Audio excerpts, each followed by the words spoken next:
E na minha vida eu tenho refletido muito sobre destino. Eu tenho refletido muito sobre destino, né? Eu conheço um cara que fala sobre destino. Tem um cara que fala sobre destino, né? Vou indicar. E aí, o que eu comecei a refletir sobre destino, né? Porque eu acho que tem muita gente que fala que tá tudo escrito, tem gente que fala que tudo é Deus, tem gente que fala que nada é Deus, tem gente que fala que tudo depende de você e tudo mais. E eu comecei a interpretar isso da seguinte forma. O destino é como uma viagem. Pô, você vai fazer uma viagem e você tem um destino. Isso é Deus.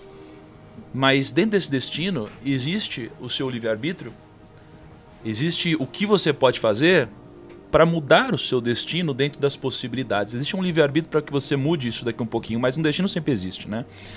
E eu acho que é difícil você entender até onde, até que ponto, de fato, Deus fez, Deus não fez, Deus mudou. Por quê? Porque na minha vida, né, muitas coisas aconteceram, né, e eu trabalhei muito na minha vida, até que acho que tem um momento que exemplifica bem, onde eu acho que teve alguma interferência sobrenatural, né, como você disse, que foi um momento onde, depois de talvez 10 anos ensinando, né, e aí depois já ensinando na internet, eu lembro que eu fiz uma live. Eu fiz uma live e essa live foi, cara, a maior live que já aconteceu no mundo, no nicho de educação. Impressionante. Né? Foi uma live impressionante. A gente, chegou em 150 mil pessoas ao vivo aquele dia. E naquele dia foi a primeira vez que eu entendi que tinha acontecido uma interferência sobrenatural no meu trabalho. Por quê? Eu fiz a minha parte, eu levantei a pedra, eu tirei a pedra, cara, eu ralei, eu acolhei, eu fiz tudo, entendi o algoritmo, disse que o algoritmo, trabalhei muito, gravei, preparei, mas chegou na hora e eu não consegui compreender como que a gente bateu um número tão grande. Então, o que eu acho nesse caso? Que talvez Deus não faz, né, nesse caso, mas ele potencializa o que você está fazendo, entendeu? Ele te premia por isso, ele te incentiva, ele te dá uma direção.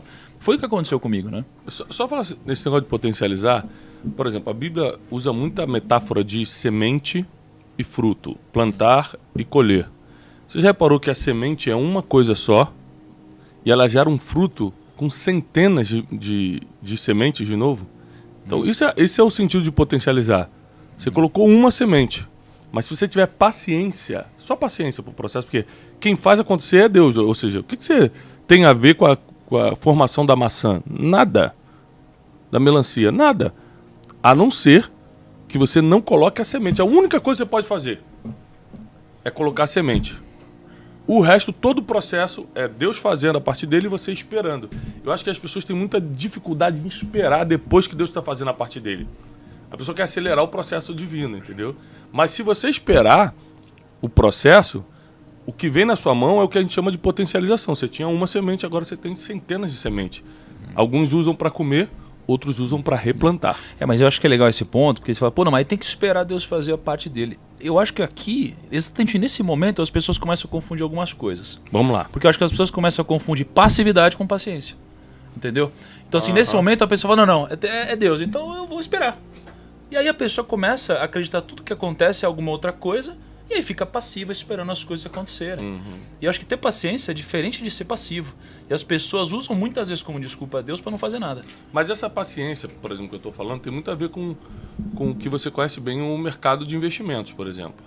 Adianta eu fazer um aporte hoje na bolsa e mês que vem eu falei, cara, estou precisando só da metade, vou tirar aqui. Ou seja, paciência no sentido de agora que eu joguei a semente, eu vou esperar ela dar fruto. Concordo. Isso, mas presta atenção, qual é o investidor que bota dinheiro na bolsa e fica em casa no sofá o dia todo? Enquanto isso eu estou fazendo outras coisas. Eu estou, por exemplo, produzindo novas rendas.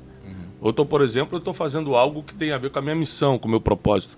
Então, a passividade é quando o cara já não quer nem levantar do sofá ou fazer o que tem que fazer. No exemplo que você deu aí da semente, a única coisa que resta é paciência mesmo, porque teu trabalho foi plantar, pegar o solo, arar o solo, preparar o solo. Talvez você precise até cuidar, né? Exato. Para as pragas não virem. E agora, realmente, o processo de nascimento, você não pode fazer nada. Esse é um processo orgânico que você precisa esperar.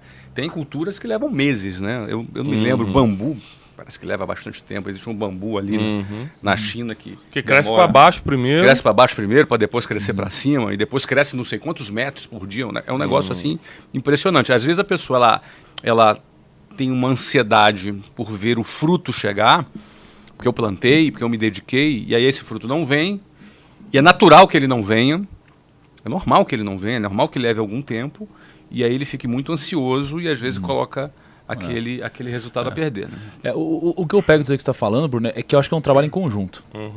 Assim, um faz a parte e o outro faz a sua parte. Assim, né? Então, pô, se a gente fosse pegar nessa metáfora da semente, pô, existe a semente, existe a paciência, mas você tem a sua responsabilidade a partir desse momento que a semente foi plantada num solo fértil, que é você regar por muito tempo, é você ficar de olho nas pragas que acontecem, separar as pragas aqui. Então agora você tem que fazer a sua parte.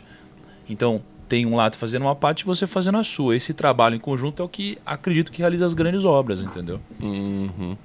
Eu concordo com você na sua paciência. Eu só acho que algumas pessoas usam isso como desculpa para não fazer nada. A maioria das pessoas que não querem fazer nada sempre vão encontrar uma boa desculpa em qualquer coisa, né?